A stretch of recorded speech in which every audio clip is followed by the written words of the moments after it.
Okay.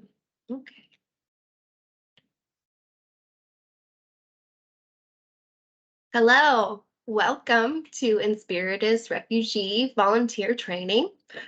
I'm really happy that you are able to take some time out of your day to watch this video and learn more about our program so you can get started helping us.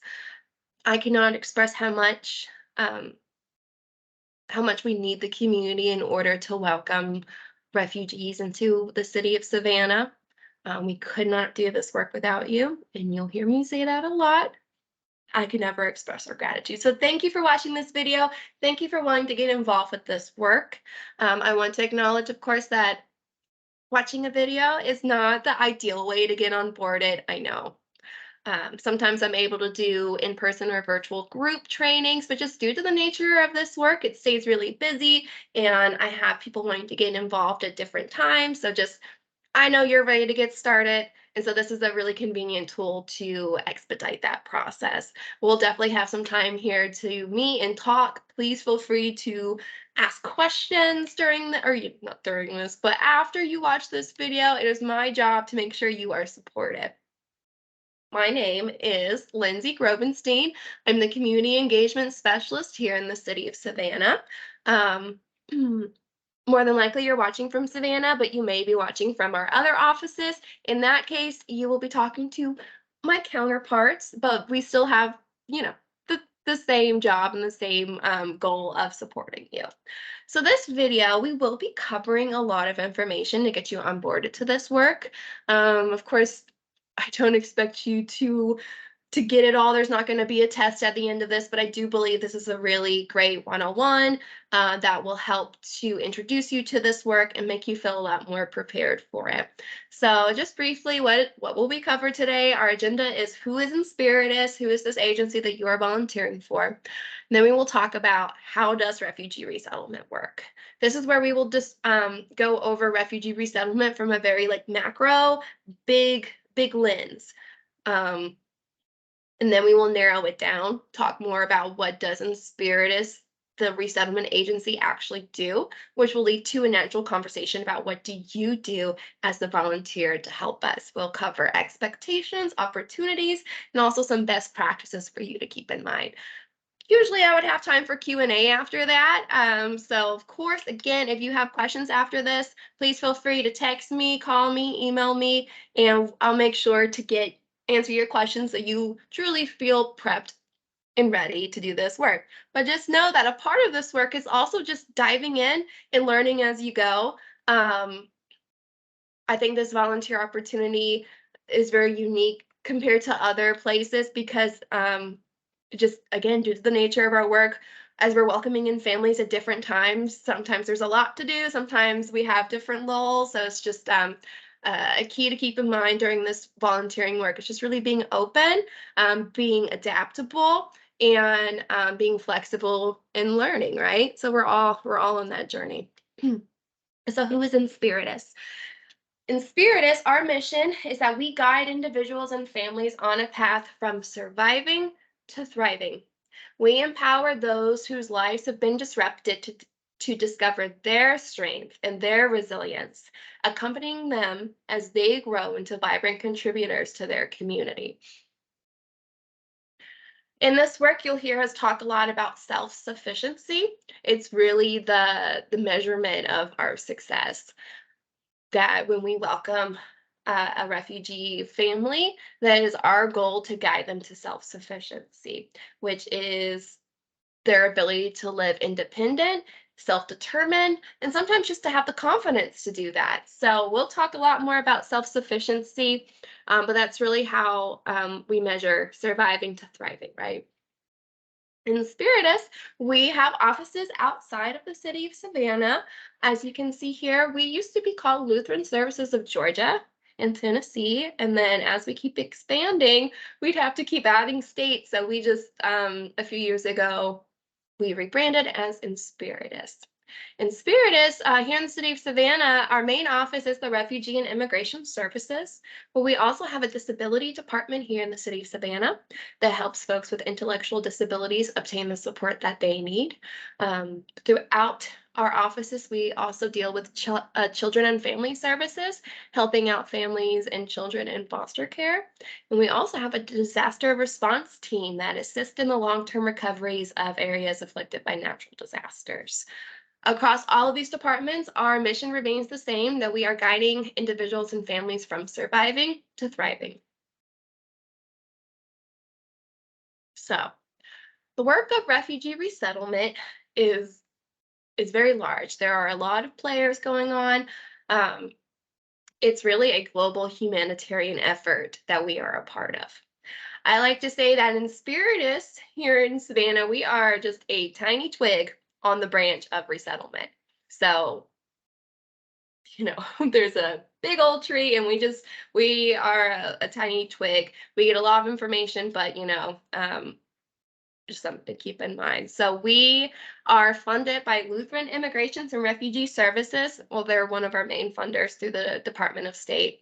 There are 9 major resettlement agencies in the United States. Lutheran Immigration and Refugee Services are one of them, and they have many different affiliates throughout the states. And so do all the rest of these resettlement agencies.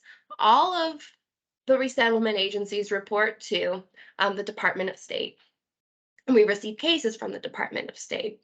So, and the Department of State works with the United Nations and with other nations to do this work as well. So, we receive information and we give information, and that's the hierarchy. Who are we serving? Who is a refugee? There are a lot of terms in immigration. You will hear a lot of them, and I am by no means an immigration expert. Personally, my background, I've always done community engagement. This is my first time working with refugees or with immigrants like this. I've been doing this work now for a year and a half, so I've learned a lot and I'm still learning. But a refugee is a very specific designation that we need to keep in mind. As defined by the United Nations, a refugee is someone who has been forced to flee his or her country because of persecution, war, or violence.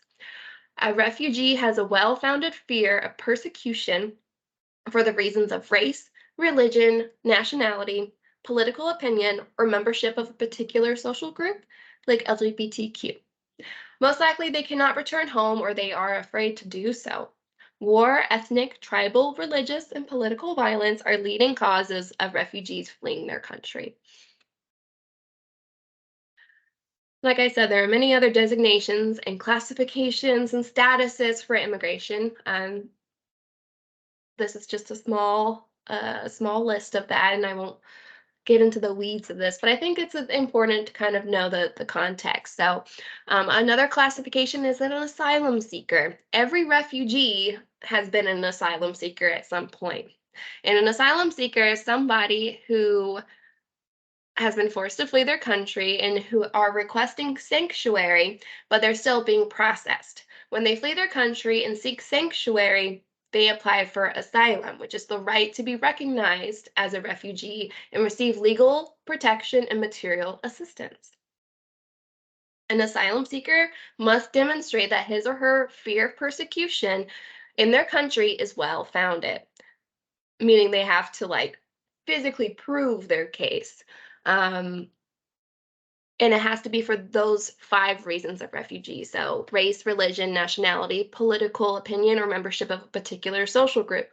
Sometimes asylum seekers are outside of those particular designations, um, like climate change or economic reasons. They don't get refugee status, but there are other designations for them.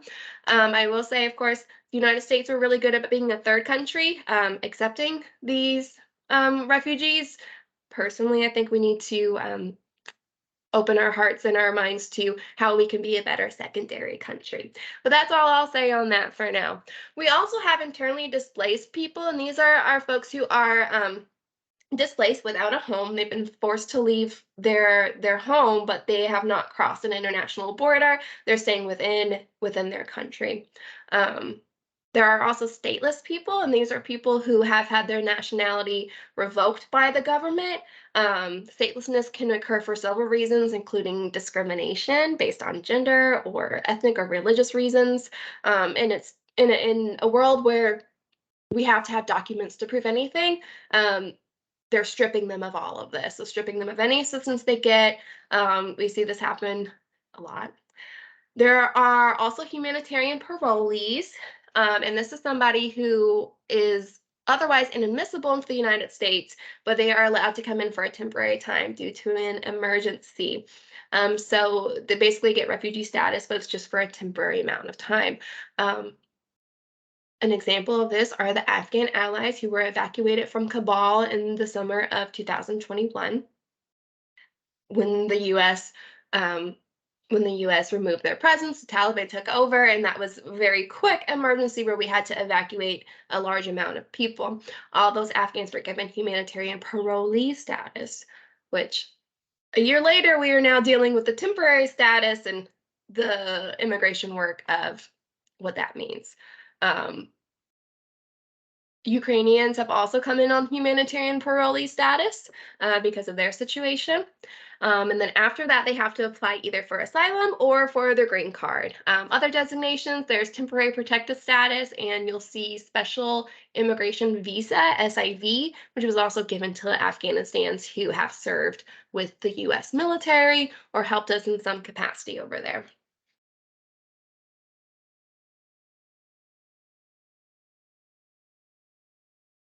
Some more context, I think it's important to start with.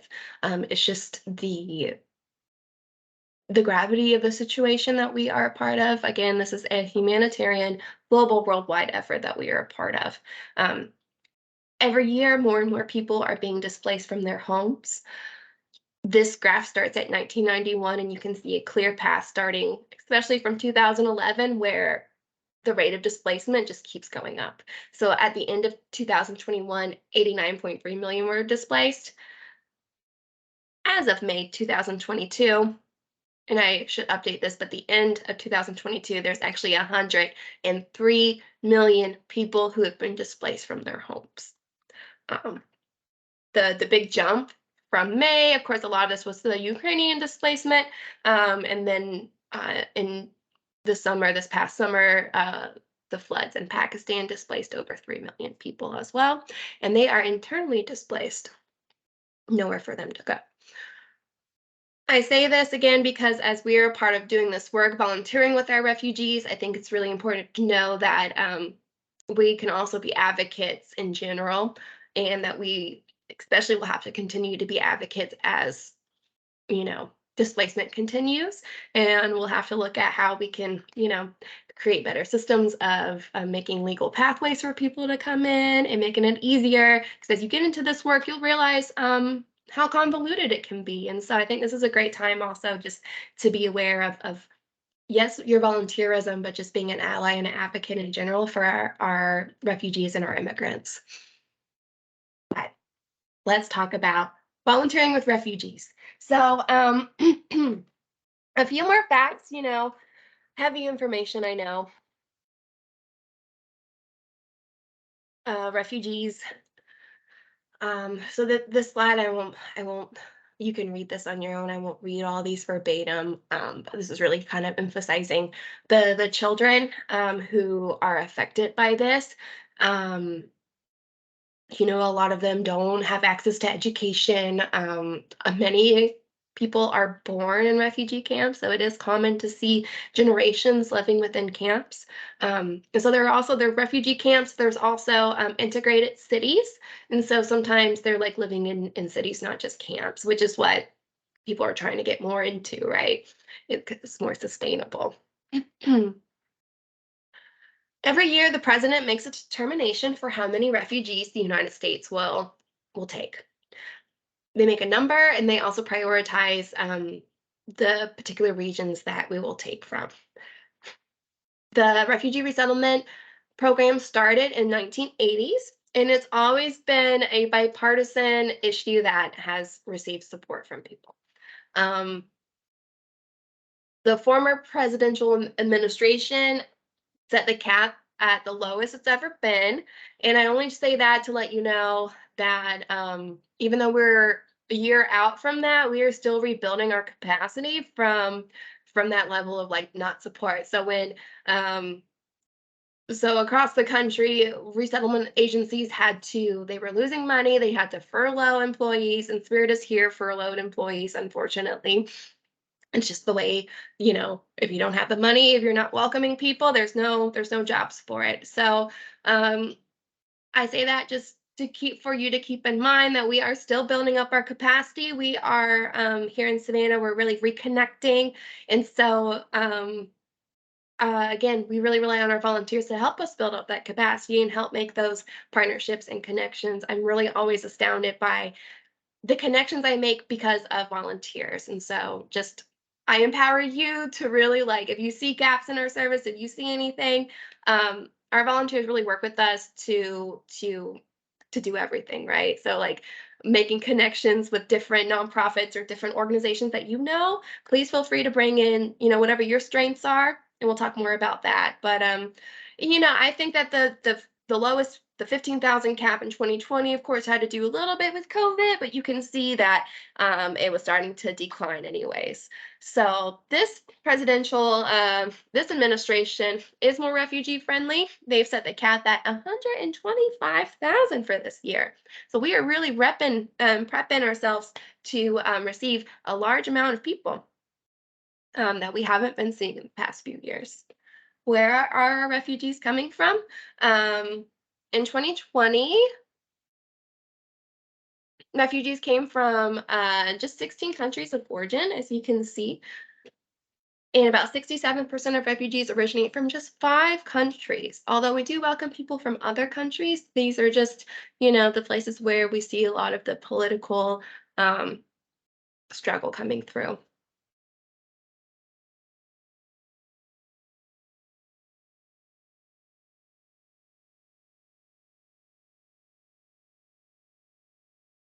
So we've been doing this work in Savannah since 2012.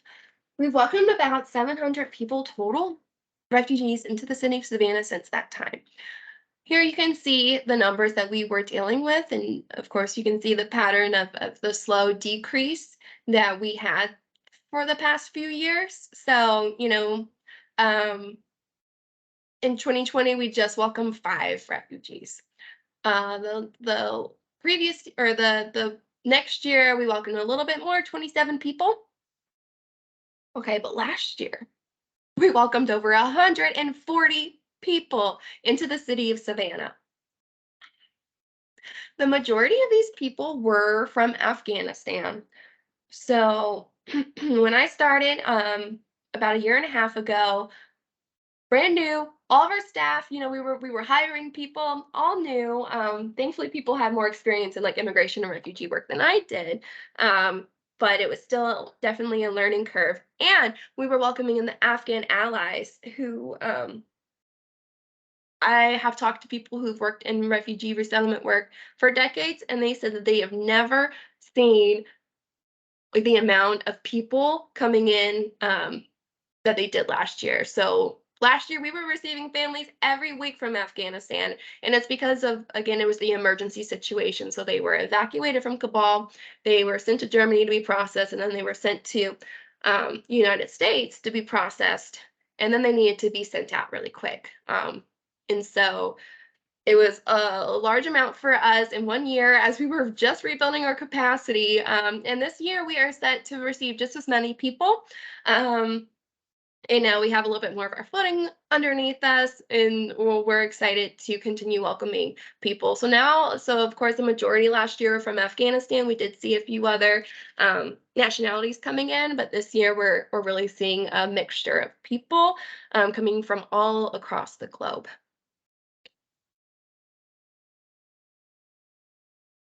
So narrowing down a little bit more, you know, refugee work. What is refugee resettlement? What is this work that we're doing?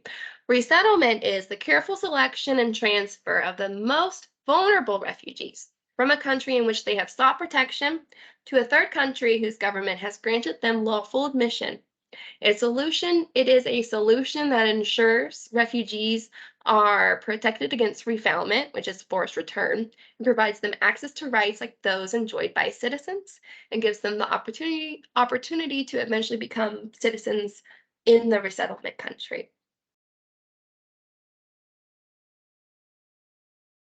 5 things to know about refugee resettlement. Refugees do not apply for resettlement themselves. The UNHCR, the United Nations High Commissioner for Refugee, lots of acronyms, of course. They identify vulnerable cases to be considered for resettlement. Only 1% of refugees are ever resettled to a third country. The majority of refugees will spend their lives in their second country, either in refugee camps or in the integrated cities, which usually are very segregated cities, but you know. Um, so refugees have to go through the process of fleeing their country, of being processed, and being processed for refugee status takes years and years and years to even be like, considered for that because of course they have to prove, make their case that they're being persecuted. Um,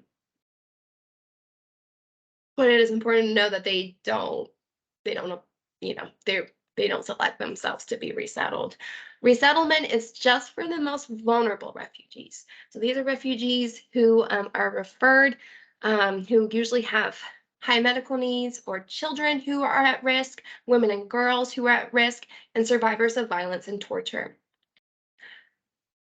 Each country, so the United States, there are other countries like Germany, like Denmark, who are in Canada, who are a part of this process as well.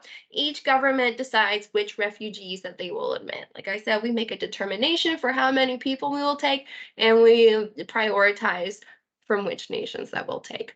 So in addition to the UNHCR screening process, the US conducts their own screening process. So once someone is selected and they've gone through all the security screening from UNHCR, they say, all right, United States, here are some suggestions for potential cases for you to take on.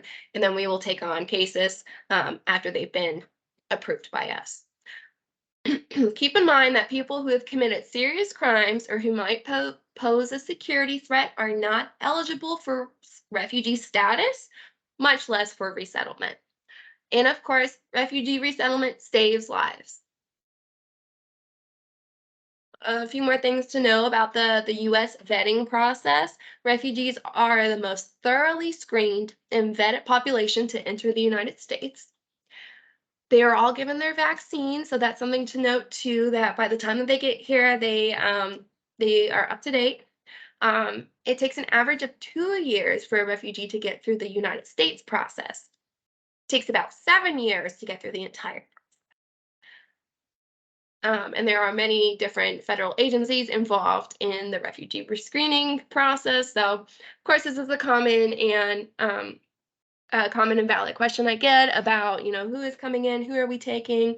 Um, but rest assured, refugees, by the time they get to us, they have been thoroughly screened more than anybody who enters.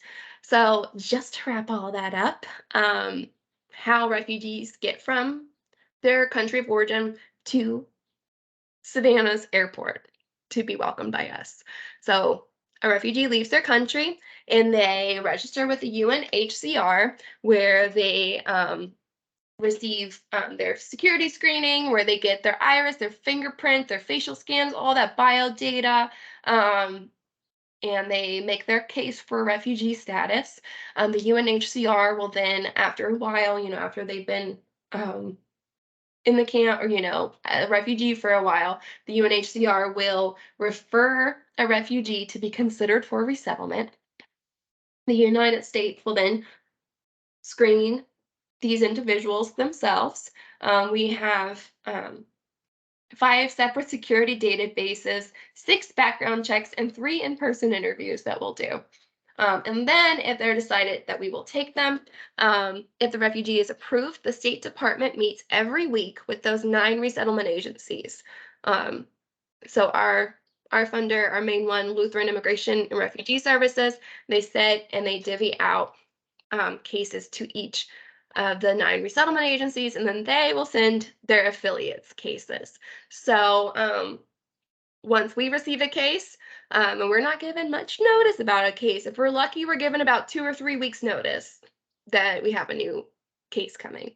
Um, when we get that notification, we start preparing for them, and then we will welcome the family at the airport, and we will help the refugee then begin their journey of integrating and becoming economically self-sufficient and going from surviving to thriving, right? Okay. So now we're going to talk more about what does Inspiritus do? What does the Refugee Resettlement Agency actually do? Once we receive a family, and again, like I said, we don't get much notice. Found out today that we're receiving somebody on the 14th, so we're given a little bit of time there. Um, we had a family come in last night. And of course, you could be watching this anytime, but we have another family coming tomorrow, and it's like, or next week.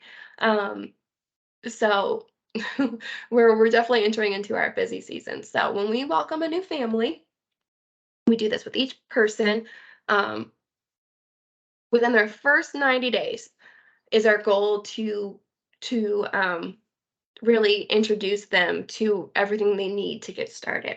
So within the first 3 months, we connect clients to community resources that they need in order to start building their new life. This includes, and it's not limited to, ESL classes, employment, education, friends and mentors like yourself, transportation, healthcare, public benefits, housing, all of it. Um, this period is called reception and placement, and it is funded by the Department of State. And and we have a cooperative agreement with them, which outlines core services that we must provide. I'll show you what those core services are. And in our experience, of course, they need a lot more beyond those core services. There are so many more support services, and this especially is where you come in to help us with these support services. You help with the core, but there are a lot of additional things that are really needed to ensure that families truly feel confident in their self-sufficiency. I mean, just imagine if you were if you were in their shoes. It's really hard truly to fathom their experience, but I think it's always a good idea to try that thought experiment of like, if you were plopped in a country, maybe you've been to a foreign country on your own, visiting, and you know how difficult it was to get around. I haven't had that experience yet, but I can only imagine you're by yourself in a strange land. You don't speak the language for the most part. You don't know the layout. You don't know the culture. And you're expected to learn all of this in 90 days. So, beyond 90 days, we continue to provide assistance through several programs that I'll talk about. Really, it's long term employment and education goals, immigration assistance, ongoing mentorship, and health promotion. Um, so we are still around after the 90 days. Really, our goal is like after 6 months for them to 6, 9, 12. Every family's different, right?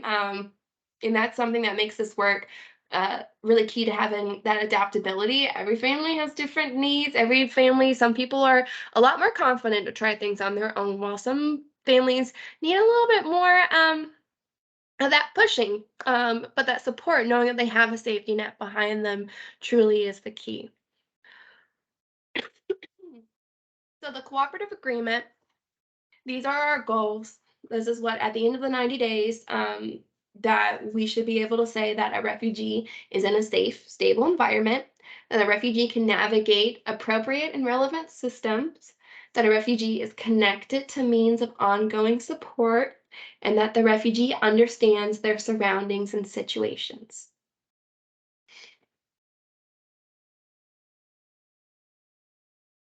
These are the core services that each refugee must receive.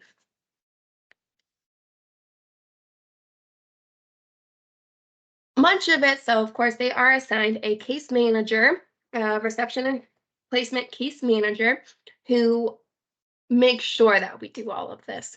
If you help us with these core services, you'll be working with me and with the case manager to make sure it's taken care of. So the case manager takes care of, a lot more of this, um, public benefits application and the intake and um, orientation and like enrollment and stuff, like she'll make the health screening appointment, but we may reach out to you to take them to the appointment. Um, so really it's this partnership that we have with volunteers to make sure that we do this for each new family that comes in. And like I said, there's a lot of support services outside of this. So we make sure that they are set up. So like from the very first day that they get here. So we got a new family last night. Um, and they arrive at different times. This family arrived at 11 p.m. last night. Um, it's not usually we'll have that late of a time, but it just so happened. You are more than our volunteers help us with those airport pickups when they're at like, decent times. So airport pickup is one of the core services, and our volunteers help us out with that. And being the first face for somebody really is very special. You take them.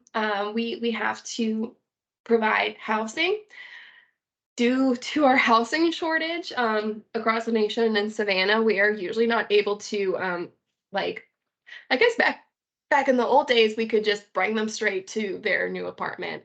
Now we take them to temporary housing. Usually it's a hotel um, where they will have to spend a short span of time while we get their apartment set up. And the apartment really is due to availability. And then, of course, you have to go through, the application process, and it can take some time. So the temporary housing, we take them there. We do an orientation, making sure that they understand, how to lock the doors, how to use the card, and then you kind of assess their needs from there, right? Some families, we like last year, a lot of my examples are from Afghanistan, but we do have a lot of families coming from the Democratic Republic of the Congo, from Syria, from Pakistan, from Uganda, from all these places. But a lot of my experience from last year is from our Afghanistan. So we had some Afghans who were very used to like American culture, and some people from different countries, Iraq and different places, they're very kind of used to it, but you still want to make sure you go over, okay, this is how you lock the door and how you use the air conditioning. The microwave, this is hot, this is cold, really going over like those small things too, the orientation. The case manager goes over with all of this, but I find that a lot of the times volunteers help us to reiterate these things because it's a lot of new information to learn in one night, right? As we do these orientations. So even something as we did the orientation a few days later. Um, the one of the clients said that their shower wasn't working, and it's just because we hadn't gone over how to switch it from bath to shower. Um, and it's stuff like that, like the little small mundane details that we make sure we get, but our volunteers really help us to reiterate these lessons. And from there we just start the process, grocery store orientation, showing them the grocery store for the first time. I have a lot of volunteers helping us with that. American supermarket can be a big experience for people. Why are there so many milk choices and orange juice and toothpastes and just it can be very overwhelming, and so just having a first friend help them with that, learn the laundromat. That's not a core service, but that's something people need to know. Um, we do find housing, move them into their housing. We set up their housing. That's something that I always love volunteers to do, is to help us with that, with those moves. So we accept donations, furniture donations, household donations, and we make so to offset the cost so that the refugees don't have to pay for it. But we definitely need volunteers to help us do those move-ins. Heavy lifting involved sometimes, but not always. It can be helping us, carry in the small items and setting it up. And, we want the families to come into a setup apartment. So the beds are made, the plates are put away, everything looks nice and pretty, and you can help us do that as well. So I could go on and on about all the examples, but there's so many ways for you to plug in and help us. help us to complete all of these within the 90 days for the families.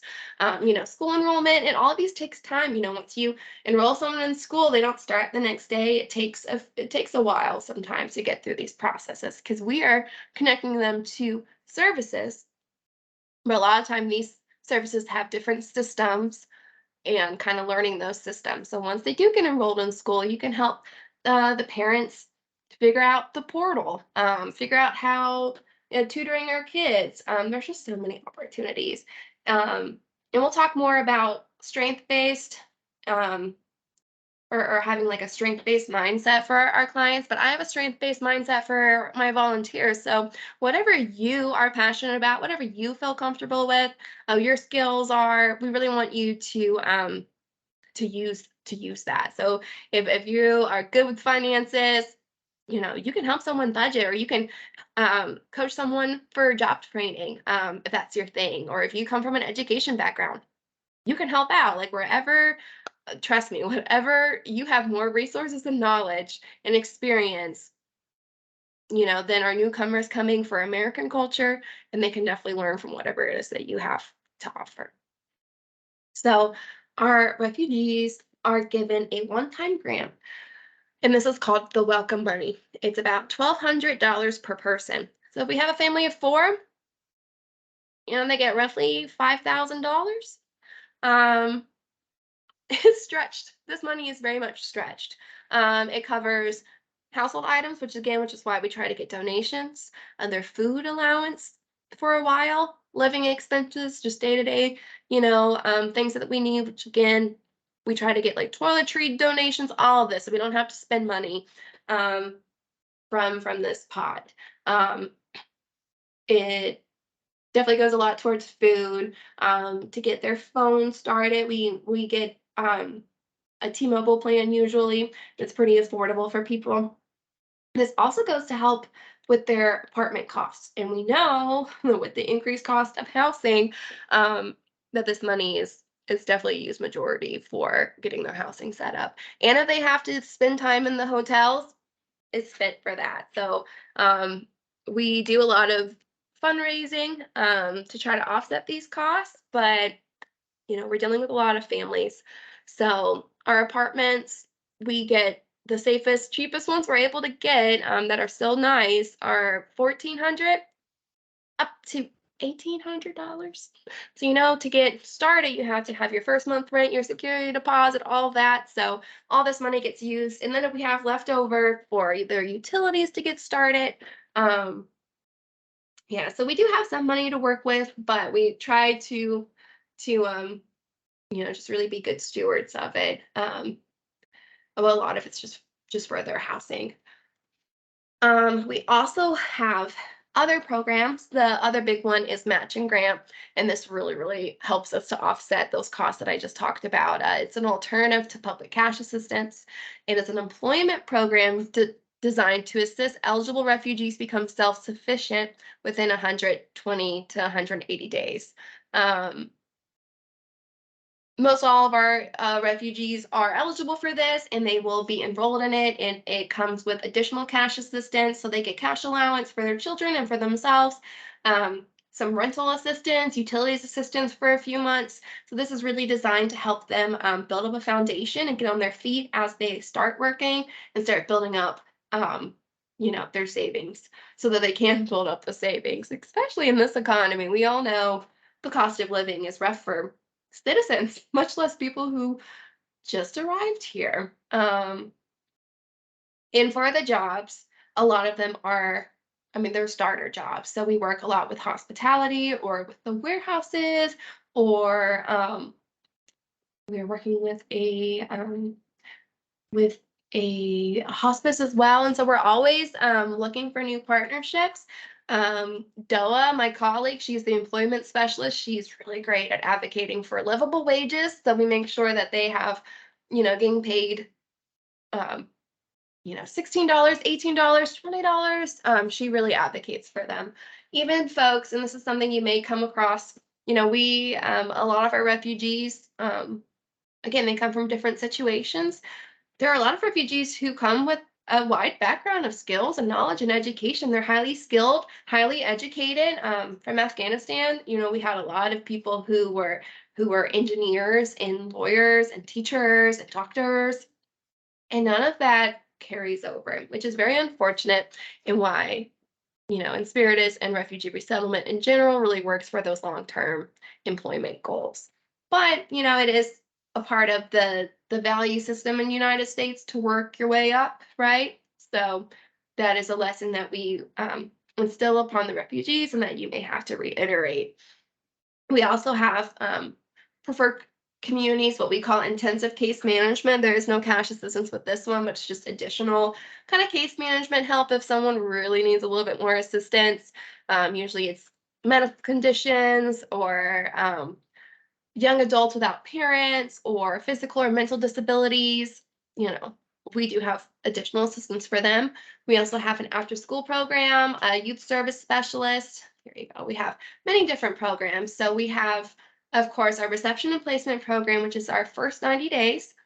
We also have our social adjustment program, which is after the 90 days and up to 5 years, where if people need assistance, it's not, there's no money involved. This is just a mentorship program where if somebody still has questions about, oh, there's this bill I got I don't understand, or I need to reapply for public benefits, or I'm having difficulty um,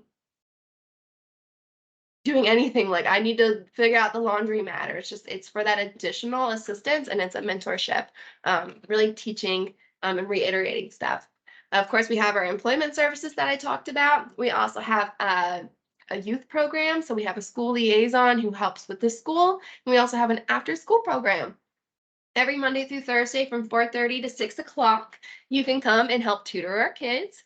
But it's a really great program to help the children learn more of, to reiterate the lessons that they're being taught, and of course their English learning skills and their social skills. It's just a good time. And we'll be doing a summer camp too, which I'm looking forward to. Of course, we have our intensive case management. We have community engagement program, which is mentors and community members like you. And we also have an immigration department, which a year after being here, um, refugees have to apply for green cards, and we help them out with that. So we all work together to make sure that we are in for the long haul. It is a long welcome. Of course, our goal is within the first 90 days to get people introduced to systems, but we know that continued assistance is definitely needed. This is definitely where you come. You help from beginning to end, and so just know different families have different needs, and we are always there to assist them. Probably by the time I give this, actually, yeah, we are. I need to update this now. Things are just we're hiring positions, and so we're adding to our team. But just so I have this here, you know that there is a team behind us. That there are, for each program we have, there is somebody working it. Um, in my past training, I haven't mentioned this, and I feel like um, it just caused confusion, right? To be like, okay, who's taking care of what, or just for you to know too that the client is talking to different people. So they'll be talking to their main case manager, the reception and placement for a while, but after that 90 days, they're talking to a bunch of different people. Um, and not like it can be confusing for them, or it can be confusing for you to hear like who are you talking to, but just know that's why I am here. That's why my name is in bold and in red and underlined, because there's so many different people that you'll be talking to or maybe interacting with, or that the client is talking to. Um, Really, you're not going to be talking to them much. You may hear from them, um, but the reason I'm in red and bold is because it is my job as the community engagement specialist to support you and to answer your questions. So if you have any questions, please direct them to me.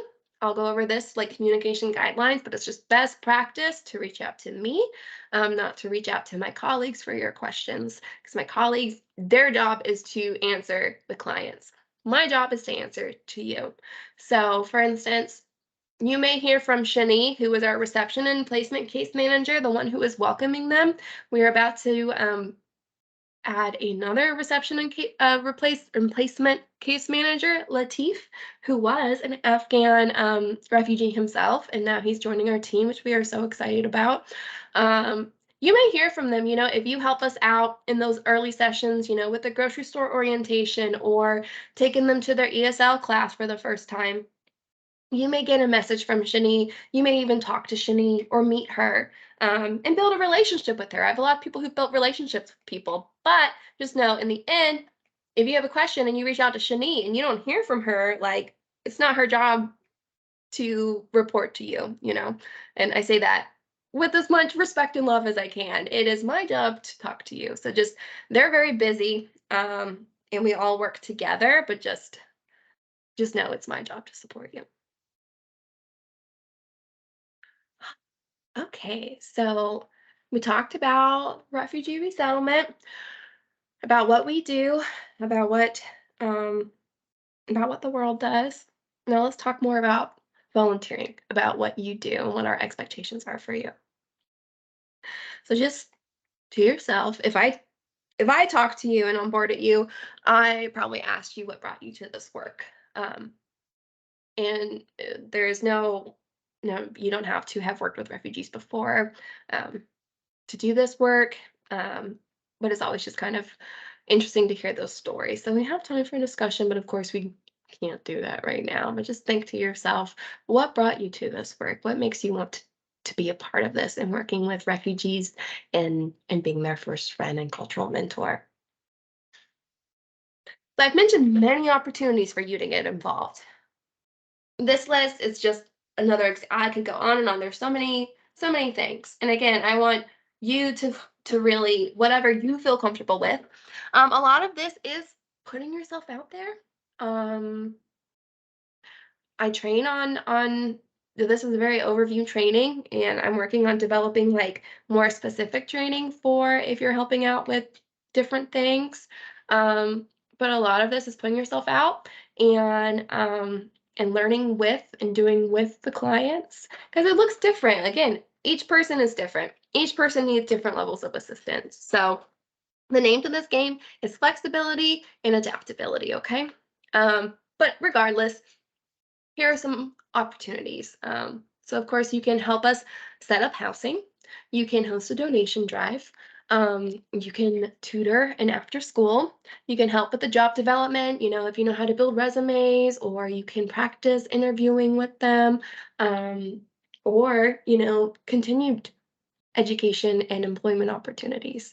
Public transportation orientation, getting on the bus with them and helping them learn the bus system huge, because that's really about self-sufficiency. So there are times where we're gonna reach out to you, continued transportation assistance, asking for rides to different specialists for the first time or during their first time here, taking them to places. But we have to build their self-sufficiency, and that means, avoiding dependencies, which we'll talk more about. So you know, maybe it's your first time on the bus too, but that's a great time to learn, right? In general, volunteers are community guides. They provide Savannah, this city, and you can show, where the library is, where the park is. A lot of this we've covered is core services, but learning like the leisurely activities too is so important to like overall morale, right? Financial education, if you I have a lot of ESL tutors, people who have that experience, wonderful. And you can come and do that. And again, the list goes on and on. So grocery store orientation, airport pickups, visits over the just visiting with yeah, I get volunteers, especially like a new family. So we had a family come in last night. I have a volunteer visiting them on Saturday, just to check in on them, um, being a friend, right? Um, the list can go on and on. So we'll find a way to plug you in. We'll talk about that individually. Regardless, these are some of your roles. Your job is as a first friend cultural mentor is to answer questions that are within your ability. There will be some questions, actually probably the majority of questions at first that you may not be able to answer, like stuff about Social Security or their food stamps or school enrollment. You're not expected to answer those questions. They may be asking you, And what your response is to that is always to refer them to Inspiritus. So if they're asking about case management stuff, um, empower them to reach out to Inspiritus. That's something you're going to have to do a lot. Oh, have you spoke to your case manager? Talk to your case manager about this. Have you reached out to someone from Inspiritus? What you don't do is if somebody asks about, so like, um, mother school enrollment. And it's easy to like say, okay, I'll find it. I'll find all that information for you. And then to go to me and you can ask questions about it. But a lot of the times it's easy in this work, it could be really easy to slip into like doing things for clients and not with clients. So if they have these questions like, you know, my food stamps, when are they going to come? They're late. Then you text me and ask them about, hey, where are their food stamps? And then I find out where their food stamps are. Then I tell you, and then you tell them, and you see how like many steps there are.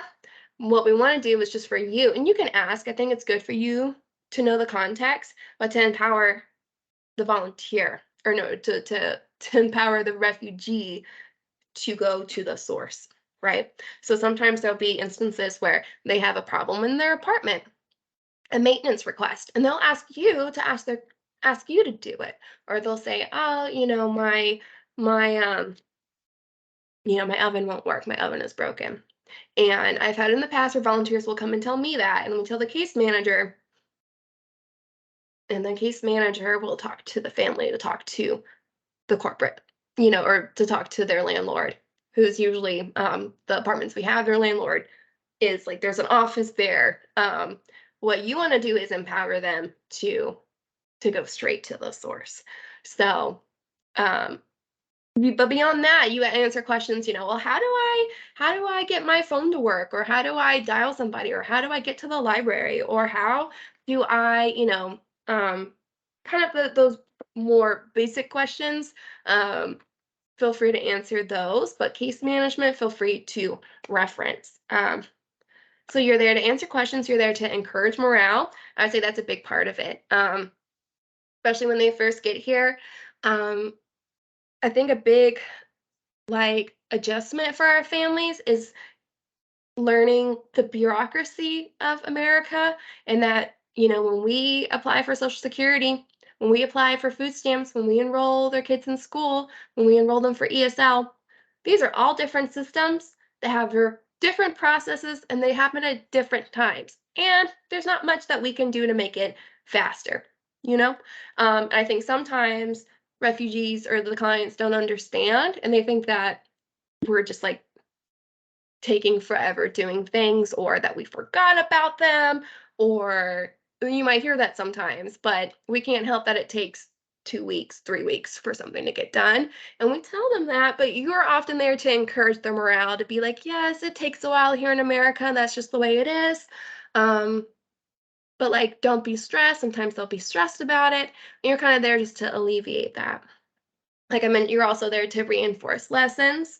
So, lessons about the appliances, or lessons about bus orientation, or whatever it is, you are there to reiterate things to them. You may have to tell them multiple times, um, different things, reinforcing.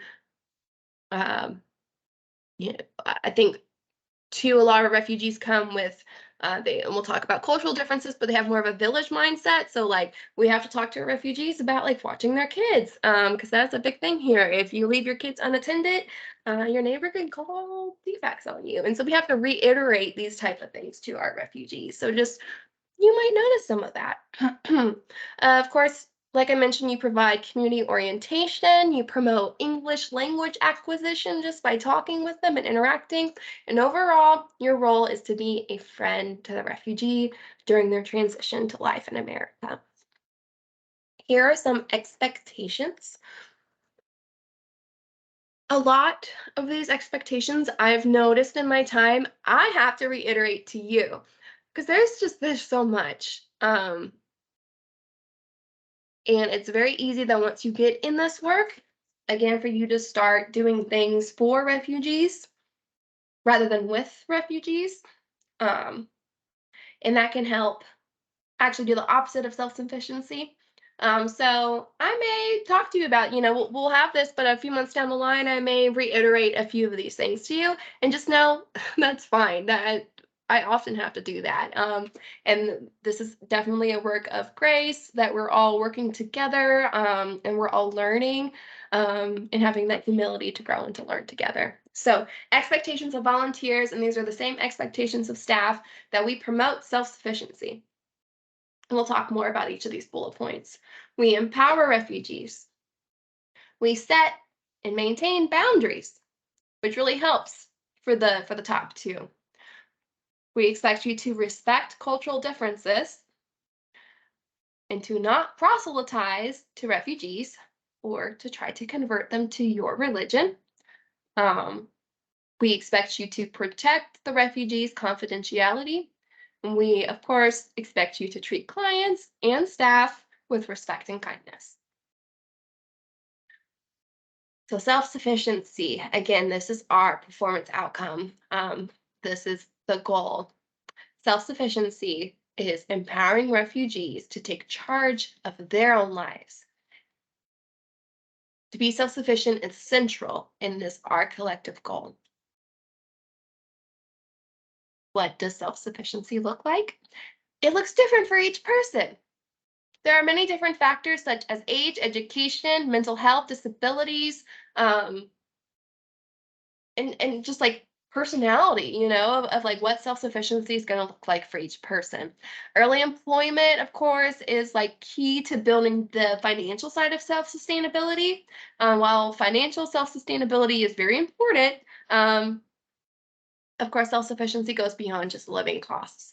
Um, for example, being independent may mean owning a business one day or buying a house, which we have had clients who have been here for a few years doing that, which is really beautiful to see them like work their way up from their jobs. We have folks who have worked at Gulfstream. They really work their ways up, and different people have different goals.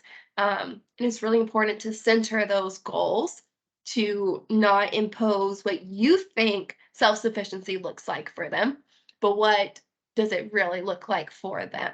Um, for another person, it may just be like connected to their community, 'cause a lot of refugees stay in their same apartment, and they kind of go about and do the same thing, but they become more independent in doing that, and that's self-sufficiency.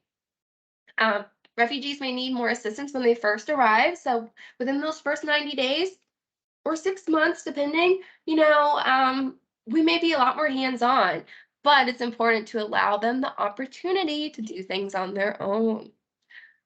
And it's so easy to slip into doing things for them. And I've said this a lot, but it's just so true. And I've experienced it myself. And so that's why empowerment and setting clear boundary really helps us to promote self-sufficiency. Empowerment refers to refugees taking charge of their own lives and cultivating the resources, the skills, and the knowledge to do that. Some refugees need that push a little bit more than others. And it's important to always put it in their ball. We say sometimes, it's like there's this common misconception of like adopting a refugee, which we don't use that language, because it does not promote self-sufficiency. Um, because it really kind of takes on this responsibility of the sponsor or the first friend in a way that really isn't beneficial. And we have said, not to like have a parent mentality, that they come to you, but in a sense, it is kind of like a parent, right? That you help them build their skills, and eventually you gotta let them go. You gotta let them fail on their own. You gotta let them fall down and get back up.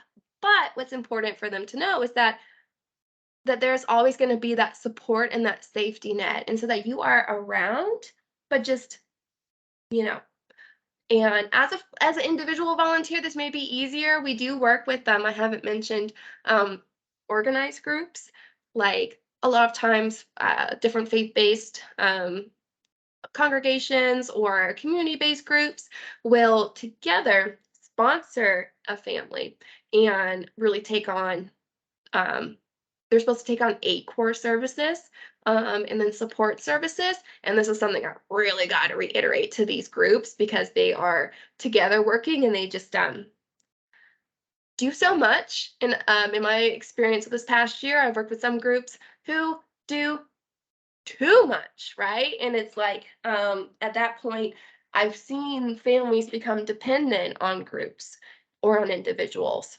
Sometimes, it's just like certain individuals who will really do things within the group and they become dependent. They'll reach out to you and ask, "Oh, can you call the doctor? Can you make a doctor's appointment for me?" Because of course, a lot of our families don't speak English, and so it's gonna be so much easier for you to just say, "Yeah, I'll call them." But we're not empowering them if we're doing it for them, right? Um, Easier said than done.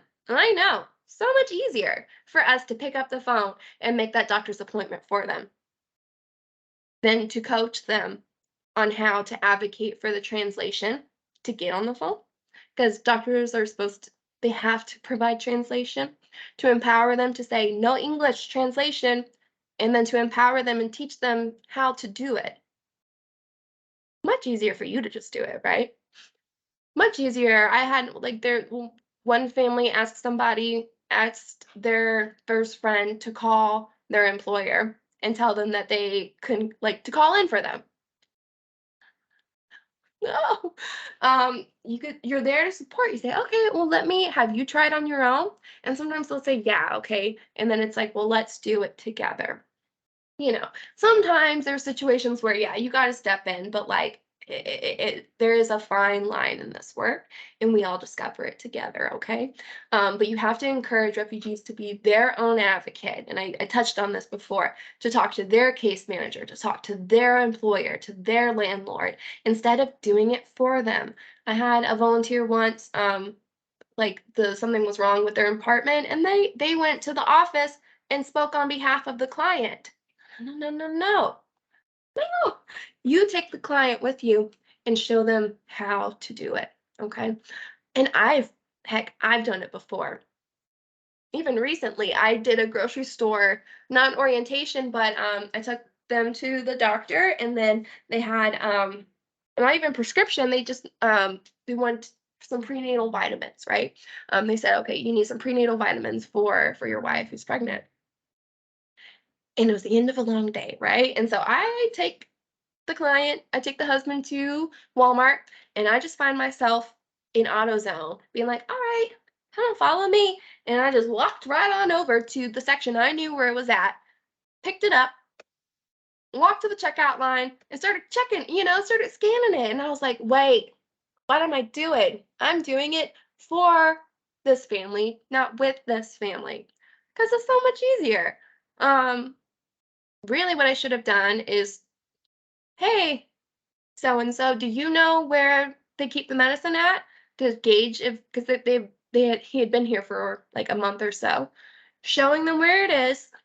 There's so many different things to choose from, showing them, the cheapest really is budgeting at this point, budgeting, making sure that they know how to scan it, all of this. So we are guides. And I'm being vulnerable and telling you that to know it is easy to slip into. And again, I'll reiterate to you a lot the importance of this concept, and that you learn as you go. So, you know, you may find yourself slipping, but just be aware. It's very like this is a very mindful practice, doing this type of work. Okay. Again, and all of these kind of build on each other. A client's autonomy. We have to keep client-centered services. Respecting clients' autonomy means acknowledging that refugees have decision-making capacity. Listen, I know the refugees come here and um, there's a lot for them to learn. There's a lot of challenges, especially if they're not English speaking. They don't know the culture, and it's easy to look at them and say, "Oh, Like, they need this assistance. But they're for them to have gotten to this point, like, they have so much strength, so much resilience, so much capacity within them, and we have to see that, and we have to encourage that in the American context of where they're at here. So just we have to acknowledge that they can make their own decisions. They have the right to make their own decisions regarding their lives, even when, and this is the hard part, when the decisions contradict our recommendations, that we just respect their decisions.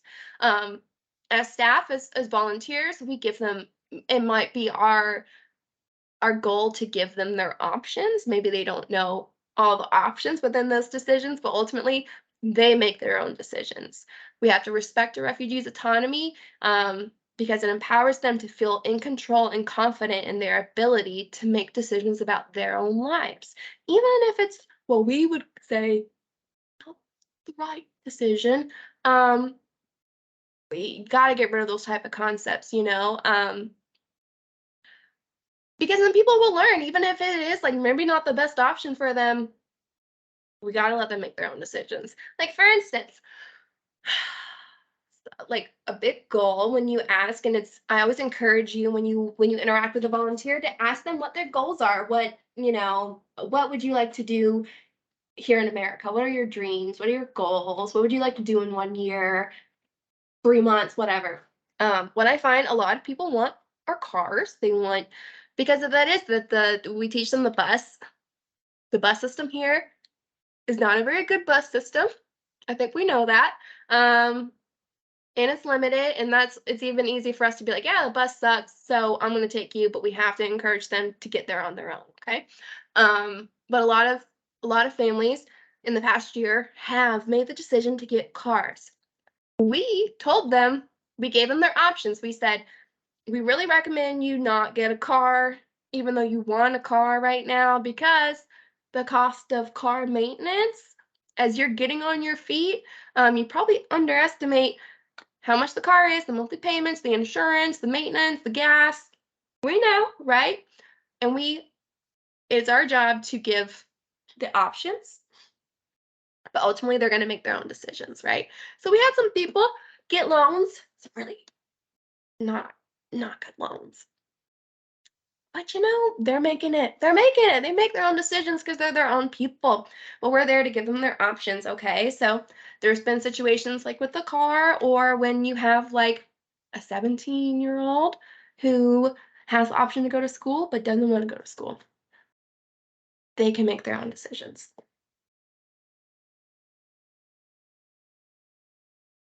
So, a part of all of this self sufficiency, boundaries, autonomy is important for you to set and maintain boundaries. Establish boundaries early on within your relationship. If you're like just doing tasks, maybe not as much, but if you're seeing them on a consistent basis, really important.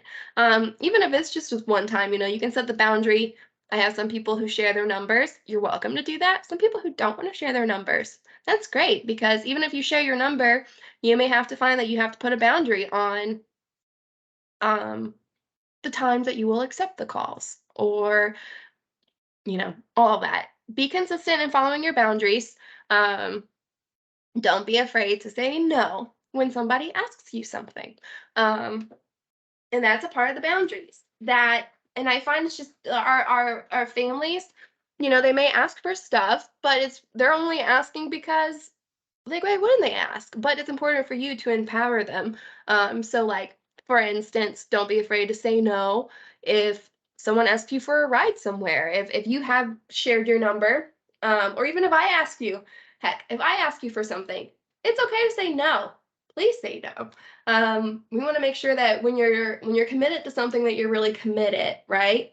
So it's important for you to set boundaries for us, and for the clients. One time I had somebody she was giving rides to this young lady, um, to different appointments. That's fine. She didn't mind doing that 'cause she was going through a pregnancy and all that. She needed a little bit more hands on. And then, sometimes it'd be like errands or the grocery store. And then one day she's like, "Can you take me to Ulta?" It's okay to say no. I'm not, or if you wanted to, or teaching, if you're going to ask me for something, asking within a time. not expecting same day responses. Set your boundaries. Another boundary is not to give money directly to families. Um, this creates inequitable power dynamics.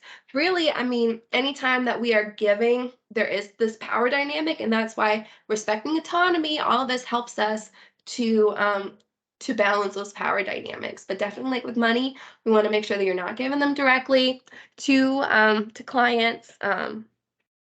That you include in spirit is through that. Um, and of course, when in doubt, have you asked your case manager? Um, manage expecta- manage expectations. Manage your expectations. A realistic expectation of what you can provide for the refugee, what you can't provide. No, that is not your job to solve every problem. You are not the case manager. Um, and I feel like some people really take on that burden of like responsibility. It's not your responsibility. Because again, we have to respect their autonomy and empower the client. Um, and managing your expectations. I know a lot of people, different folks come to do this work for different reasons. You want to build relationships. I find that some volunteers are able to build relationships pretty quick. Some are not. Sometimes, I think it's important to keep in check that as volunteers, our job here is to create support. It's not always to be like BFFs. I think a lot of people that you will create those relationships, but it doesn't always look and feel like how you might expect it to, right? And of course, make sure you take care of yourself. Um, Take care of yourself. Burnout is so real. I've seen it. If your relationship with the refugee is one of unlimited availability, you will not be able to sustain it over time, and you will be inhibiting the refugee's growth. If they're still calling you a year or two from now, asking you about every little thing, I don't know if we did our job right. So, how to avoid dependencies, again, which is an unhealthy reliance on others for support or assistance. And this can come from emotional dependencies, financial dependencies. I see this a lot, dependencies on transportation. People don't want to take the bus, just the way it is. I don't see, the cell phones, I don't see a lot. And it's that paternalism that, or that Santa Claus mentality. I've had some sponsor groups, at first we accept donations when a family first moves in and you want to maybe give them some extra stuff. That's fine. I've had people, families, then just keep asking for more stuff because they see that they will associate, okay, anytime this person comes, they have food for me or snacks for me or they've got like something for me. And why wouldn't they not think that that's just what you do, right? Um, so I think it's really important to make sure that your relationship with them um, is not just material. And that is not the Santa Claus mentality. So again, it's okay to say no. I had this one church, they were sponsoring a family, and after a while they kept just, oh, can I get a desk and a chair? And I don't like this couch. Could I get a different one? And it was just like, no, because they have to learn the heart, they have to learn the value of these items, living within your means, which is which is the American culture, right? We'll talk a little bit more about the culture, but I think, the American culture of living within your means and working hard and to get to where you want first is stuff that we do have to reiterate to some folks. Because a lot of our clients are coming from places where they didn't have to pay rent, they didn't have to pay for utilities, they didn't, it's a completely different world.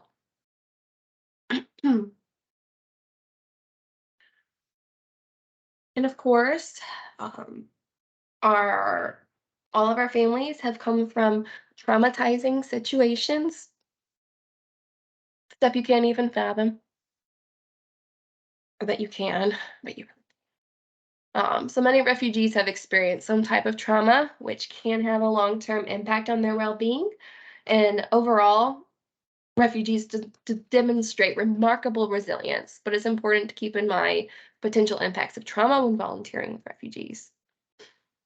So in our work, we provide trauma-informed care, which is a framework for service providers that takes into consideration a client's past trauma when providing care and services.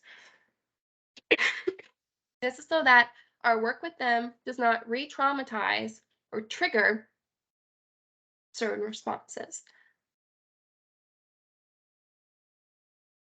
Keeping in mind that many people are survivors of violence and torture, that they come from places with very oppressive regimes that limited their freedom, that limited their humanity. And so make sure that we are always giving our care to the refugees that that bring up their dignity, that really helps them out. So these are the principles, that safety, that when we interact, that how are we speaking to, how is our tone of voice, how is that making them feel? If I'm stressed out by the situation, if I'm like stressed by the school and by social security, they're going to be able to tell. Like, make sure that you um, are interacting in a way where the client feels physically and emotionally safe.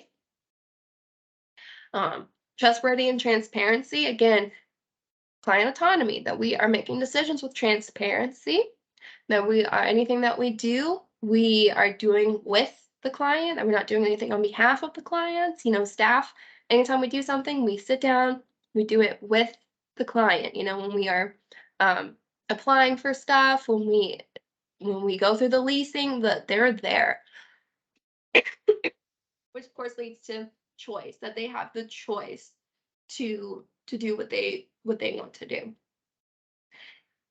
Collaboration. So, and I've alluded to this, that when we come in as volunteers and staff, we are coming in with an infinite amount of resources and knowledge and that social capital, right?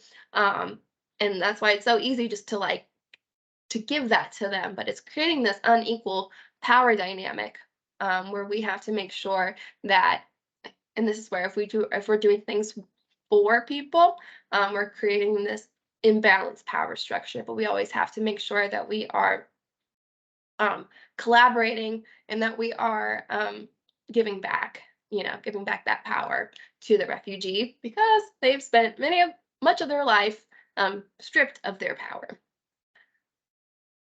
stripped of their voice. So their client strength has to be recognized, built on, and validated. Um, because historically, clients have been diminished in their voice and their choice. So, very important for us to just be mindful of how we speak, even how we position ourselves physically in a space, to make sure that people feel very safe and valid in their experience.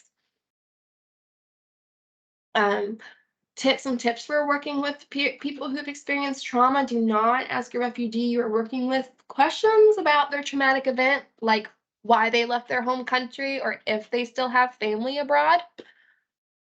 Let the individual take lead. I do find that a lot of our clients will open up about their situation, um, and just follow their lead if that's the case. And of course, keep their story confidential. Never share names or anything, unless you're given permission to share it with others. Um,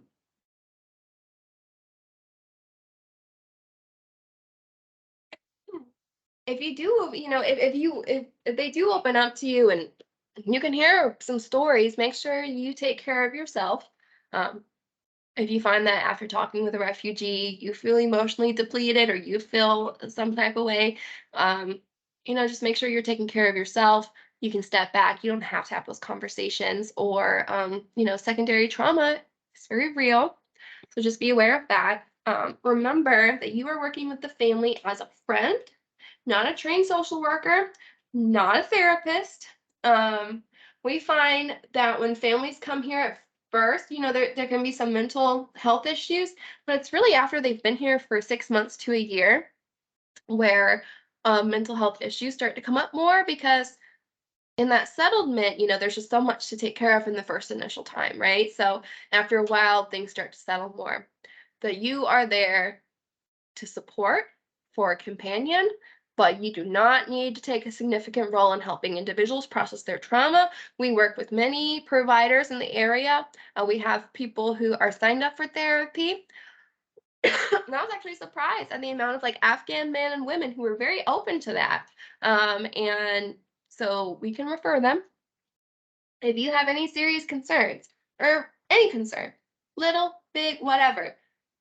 Please contact me with your concerns. Um, there have been suicidal ideations before, and we work through those. Sometimes it's not always that big, right? But it's anything that you see that's concerning, mental health, or just situational, let us know.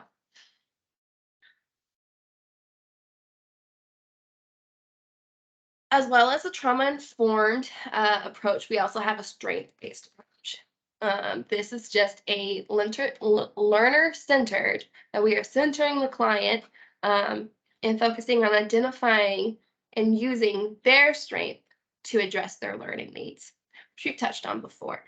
Um, we have to draw upon their capacities. And our clients, our refugee families, have so much capacity. And I think sometimes we operate out of our own fears and anxieties. So a strength-based approach helps to promote a learner's awareness, helps develop their confidence, and gives learners a sense of agency over their learning needs. So we have to acknowledge learning needs. They will be learning these things. For instance, transportation, learning the bus, getting to doctor's appointments on their own. Um, I've worked with families, staff, everybody. We have concerns. We are concerned about them. We worry. It's natural to worry. Um, but you, the families will see that, and we have to. If we don't have confidence in them, how can we expect them to have confidence in themselves? So, like I've had groups before, be very worried about families getting around, especially once the dad starts working, the moms are on their own with their kids. How are they supposed to get around? I know it's tough. It seems, especially when they have limited English, coming from a different culture. I had a group, and they were just so scared to let the family get on the bus by themselves. Um, Even though we had taught them, it's like, and the family, they weren't scared. The family doesn't want to do it, but we have to promote their confidence, right? Um, and so if you are afraid and if you are aware of all of the, well, they don't speak English, how are they going to get there? How are they going to navigate? Um, we're not building on their strengths to know that they're very smart people and capable people um, who got who navigated the resources in their own country and in the secondary country. They have surmounted so much. They can they could do this. They could get on the bus, okay? And so even if they so this family, it was this young lady, I think she was the daughter, like 17, 16 years old, with her sisters, got on the bus to get to ESL class. They got off on the wrong they did get off on the wrong stop, which is like our worst fear, right? That they get lost. Guess what? They called us. They said, I don't know where we're at. Well, we got a translator, and we were able to talk to them and guide them to get back on the bus and to get off on the next bus stop. They have to learn, and we have to like allow them to learn and build on their strength that like they can navigate, and they have the wherewithal to know when something's going on, and just to build on that, okay? So I've mentioned this, that I want you to consider what your gifts and strengths and talents and passions and hobbies are, and how can you use that to welcome a refugee family. So we're being strength-based about the clients, but I also want you to be faith-based, or to be strength-based regarding, the work that you give. A few more principles of a strength-based approach. Everyone possesses the unique ability to evolve. Everyone can learn. Um, what receives attention or a focus becomes reality. So we're going to focus on their strengths. We're not going to focus on the weakness. We can be aware, but we're going to build on their strengths. Be careful of your words and your language. Support others authentically. And be collaborative. Build upon what the client knows and their experiences and what they want for the future, not what you want. Pardon me. It's the spring when I'm doing this. Y'all know pollen is really bad in here.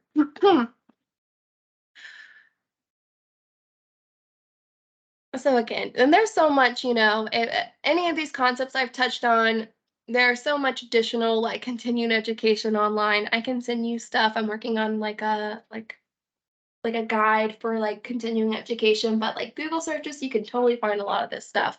So again, assess the client's strength. It's all about goals. What are we working towards? Um, Building relationships that are hope inducing and giving people meaningful choice.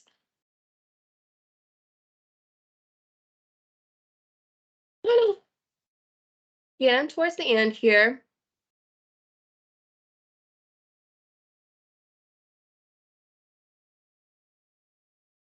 as a volunteer, you are a cultural guide.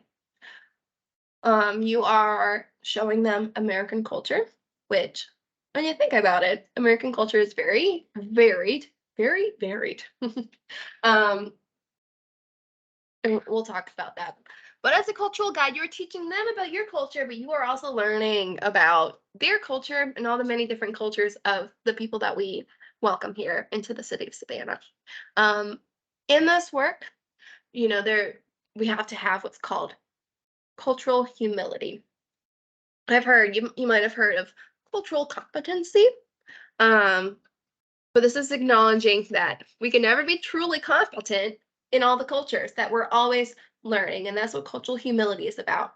And it's a lifelong process of self-reflection and self-critique, where an individual not only learns about another's culture, but one starts to examine their own beliefs and cultural identities. Cultural humility allows the client, the refugee, to be our teacher. So we're learning from them as well. We recognize that cultures are not a monolith, so it leaves room for the intersectionality, that we all have different identities that affect our experience. So even though we dealt with a lot of Afghans last year, each of those families had different experiences and differences, right? So there were similarities in their culture, but there were a lot of differences between each family. And incorporates consideration around inherent power dynamics and privileges, which we have spoke of. I think this work gives us a really kind of gives us a unique view into experiences that we probably haven't had to have before. Getting on the bus and navigating the bus, waiting in the social security line, and just dealing with all of that we, for the most part, maybe have, because we all have different experiences, but I think a lot of us are really putting ourselves out to experience something different, and remember not to leverage your resources in that, or like your power, but so that we're always making sure to make it equitable. um, it encourages self-reflection and critique. Choosing humility instead of humiliation allows us to grow, that we're all gonna make mistakes in this work, but we have to just be mindful of it. Values flexible and responsive, and ensures that differences are valued and there is no assumption of right or wrong. Be sensitive. Of course, a refugee's culture is the strongest link to their past. Your role is to make them more comfortable living in a new environment. Our goal through this, we're not assimilating them into our culture. We're not stripping them of their individual cultural practices. Of course, here in America, you can be free to be who you are. So make sure that you are honoring that. And of course, many of our volunteers, usually, if you're coming to want to do this work, you already have this type of mentality anyways. We just want to reiterate it. When showing a refugee how to do certain things, avoid saying, "This is the right way to do it." Instead, you can say, "This is how we do this task in the United States." Don't be overwhelmed by what you don't know, because there will probably be a lot that comes up. But rather adopt an attitude of curiosity and learning. Try to uncover and challenge your own assumptions about other cultures. Um, I have learned a lot, and I have continuing to always learn about, the cultural differences and what we assume of people, and of course, embrace and celebrate differences among our cultures. So, in explaining U.S. culture, there are, I think, some key values and just kind of way of life, and I've hit on these a little bit, you know. But really, like U.S. culture, it's like asking a what or a fish to describe water. It's just all around us. But when you really start to think about it, there are some core tenets, right? So, of course, equality. Everyone here is created equal. Um, Men and women, um, different races, different ethnicities, different religions. We are all equal. Independence is very big here too. We'll talk about a few cultural differences, but this can be one that, the people are independent, but I think in America um, we really emphasize independence, whereas other cultures really have more of a communal approach to life, and this can be um, very isolating for people. It can be, so that's why, we do have support, and that's why having you come along is so important to really help them um, with their independence and with that individualism that you are pulling yourself up by your bootstraps, right? And you got to work your way up. So success and hard work, really big tenets of the United States, and stuff that we have to reiterate. Um, you work your way up, you save up money, you live within your means. Um, you know, Bureaucracy, I mentioned that. That's a huge thing that folks have to get used to. The systems and the processes. That in the United States, we value truth and honesty. Everyone does. Time is a big difference. I'll talk a little bit more about that. The United States, we're very timely. Um, we are time based. A lot of other cultures are event based. United States, we are self-focused, we're self-determined, we value privacy as well. Um, and this is all different for everybody, right? But I think, privacy is a big value. Um, there's a sense of informality as well in the United States that maybe some other cultures aren't as used to. And then another big one is personal hygiene. We really value personal hygiene. Um, and it's not something you think about until someone's not doing it. But we do find that, especially a lot of cultures who are not used to like Western civilization, lived in refugee camps all their lives. No, that's not a big priority, but we have to teach them, sending your kids to school, going to work. You got to take showers and brush your teeth and deodorant. But there's even like some of our Afghans, and this is like a little like a funny story, but um, and you can assume that some people may know more. Okay, you know how to. We've had to have like case managers show people how to like take care of their hair, to wash their body, to like deodorant, changing clothes, like and that's the laundry. One time there was these Afghans and um, my colleague found a stick of deodorant in their shower, and turns out that they thought deodorant was soap. So at least they were like using it, but not quite. So there's just like some things that that here in the United States, it's just so different, and there's so many different products, and it could be a lot for people. Again, feel whenever you're comfortable, but a lot of this is reiterating. This is stuff that staff talks about, so feel free to just reiterate when you are interacting. Some common cultural differences. I've touched on a few of these. Um, the way that we give thanks and gratitude can be very different. And I think this is not just for thanks and gratitude, this is just in general, that there are cultural differences in how things are expressed. The US and a lot of Western nations puts a high value on verbal expression, right? That we say what we mean. And um, and you have to be really direct about things. Whereas a lot of other cultures use more visual cues, more body language to express stuff. And not just their thanks and their gratitude, which that's a lot of, but just in general. Um, there's a lot of things that are unsaid but understood. It's not the case in all cultures, but if someone doesn't say thank you or smile, like, don't take offense. Um, so and there's also I've learned, this is something that is kind of my personal experience is learning, that, there's even differences when people are saying yes and no, that, "Yes, I want that," or, "I understand," or, "No, I don't want that." Um, Things are expressed differently. One time, for instance, I had a client who, um, a volunteer had asked him to do something, and he did not wanna do it. But in the Afghan culture and probably in a lot of cultures, he considered it rude to just say no. Like, you don't say no. Of course, our culture, you say what you mean, if you're not gonna be there, say it. For him, it was like, I don't wanna he expressed to me that he verbally or non-verbally really conveyed that he did not wanna do this. And it was like to speak something like to like a little engagement somewhere. Um, he was like, "Oh, okay, we'll see, maybe," and, like, kind of more indirect stuff, which I'm gonna be honest, I'm not very confrontational, and I'm like, when someone asks you, "Hey, you wanna go to that party?" And you're like, "Yeah, maybe." We know what that is, right? But in the United States, we want you to say it or you're rude. In other cultures, it's like, it's rude for them to be upfront. So that's something to keep in mind too, that there's no right or wrong.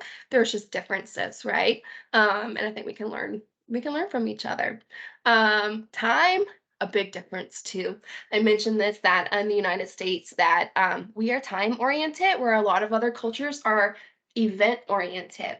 Um, we put a lot of emphasis on scheduling and being bound by a start time and end time. That school starts at this time. You got to be at your job 9 a.m. sharp. You got to be at your appointment. If I say as a volunteer, I'm going to pick you up at 1 p.m., you got to be there. This can be a shift for some of our families, and we find out families are late to things at first because it's not as valued. Some people, we found that, we say, okay, you have an appointment next Friday at 4:30.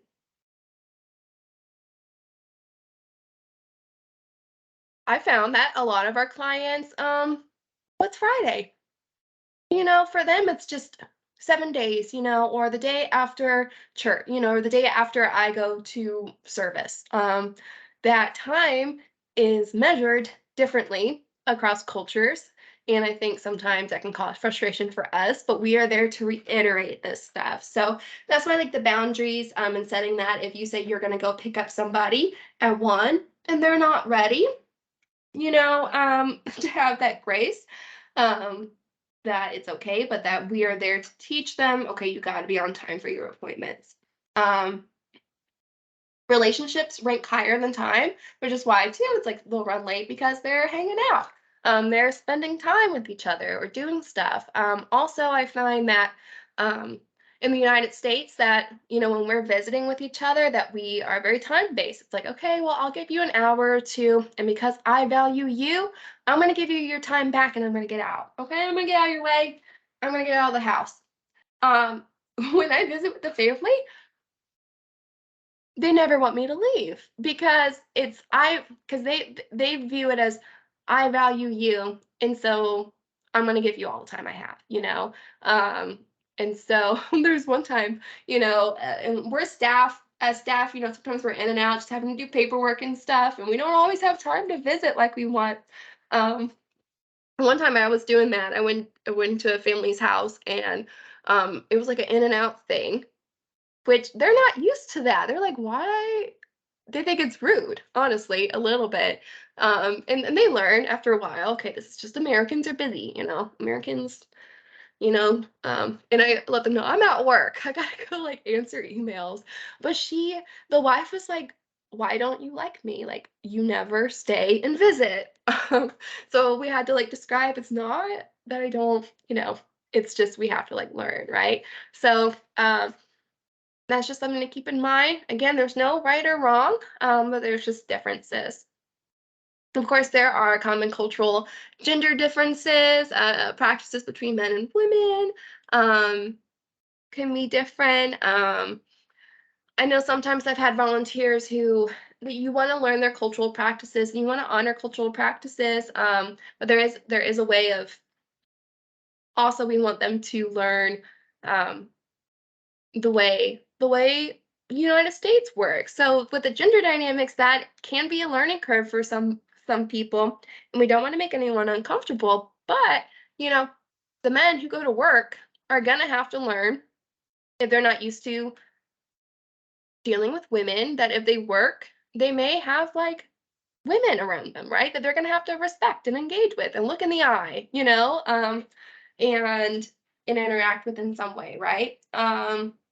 And I think just teaching people that. So that was, I think in the Afghan culture, it's like you're not supposed to look the men in the eyes. But we at that time we had a full, and we still do until Latif comes, of female staff, all female staff.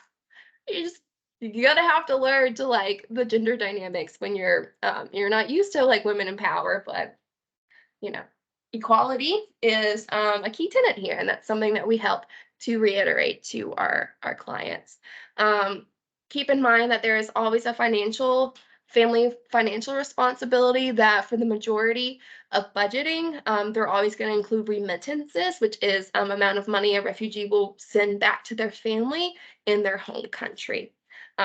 This is very common. It is like culturally practiced. It means so much to them, like honor. There a lot of our cultures have this like honor system, like it's, you know, honor or shame, and it's like to maintain their honor, um, especially if like they're the firstborns, they feel very like they have to take care of their family back home. Um, in a lot of situations, the family back home is not doing well, especially in Afghanistan. The Taliban is, of course, still in power, and they are continuing to decrease freedoms, especially for the women, right? Like women cannot go anywhere in public. There are severe sanctions so that there's just no money. There's no jobs, there's no money. And it's like one in two people are starving. You know, we had we have refugees from Syria. Um, this is February 2023, and we had, the earthquakes in Turkey happen recently. People are sending money back home, and that's just something to um, that we have to be a part of. Okay. Of course, I mentioned that many of our refugees do not speak English. We do enroll them in English classes at Savannah Tech, but a big part of interacting with you is just for them to learn their English. But there will be situations where you have to interact with them. So we do have, and I will send it to you, this app that we use a lot called Tarjimly. It is a free app where you can get access to a volunteer translator. Um, and this is we use this tool all the time. Now in Spiritus, we do have contracted interpreters for core services that we like pay them by the hour and we get translation. But for a lot of the daily visit stuff, I'm gonna really emphasize that you use this Targemly. You can use Google Translate, Microsoft Translate, like these type of things. But it's a lot of the times like you have to type it and show it to them. And they type it and they show it to you. Then you can like talk into it, but we know that a lot of it's not like word for word translation, so it can be really confusing. Um, so some people, though, as they're learning English, some people can speak English. Um, I feel like sometimes we overestimate the English speakers, and we think, oh, because they speak English, we could just talk to them, but there's still like limited understanding that we have to keep in mind and really make sure we still utilize translation tools if we can. So be patient. Know that if even if you're doing the translator, it can get like it's kind of weird at first. You have to like talk to someone else and then wait and you get used to it. So have patience. Um, know that they're experiencing the same thing. And so it's this mutual experience between you and the refugee as you're kind of navigating that like little awkward wobbly moment. Um, it can be easy to utilize children. A lot of the time children will already be speaking English, or once they get in school, they pick up really fast, as we know. Um, but just be like use your discernment that of course there's some things that children can be used for, but they shouldn't be having medical conversations or like, really serious stuff. Would you want your 8-year-old or 11-year-old translating? No. And of course, like what I find is that our communication really goes beyond words, and that a lot of like charades and acting out, or just it's really interesting to see what we can actually express to each other without our words. So, of course, it is strictly prohibited to proselytize to our clients. Um, it is strictly prohibited because we receive federal funding. Um, and it's also important to keep in mind that our refugees, for the most part, a big reason why they leave is because of religious persecution. So talking about religion can be trauma inducing, right? Um, it can be triggering for them. So make sure you let refugees lead the conversation, which leads to the respectful sharing. Many refugees are open about their experiences. They want to talk, they want to connect. Especially if you get that Targemly app, then you can really have these type of conversations with people. Um, so they may want to talk to you about their faith. And so take their lead that you're learning. Um, if it's clear that refugees are uncomfortable in the discussion, but personally, I love having these discussions and learning more about other people's religion. So keep that in mind.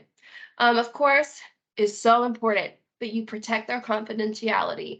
All of you will go through a background check, and because of that, you may come in contact with some personal information, um, like their if you take them to a doctor's appointment, you may hear some personal information that you do not need to share with anyone else. Um, Especially like without their consent, again, like talking to the refugee, making sure that they are centered. We do talk to them, we get a photo consent form. Some of the refugees are fine. For the most part, they do not want their photo taken or shared, especially online, because they still have family back home that are put at risk because of that, right?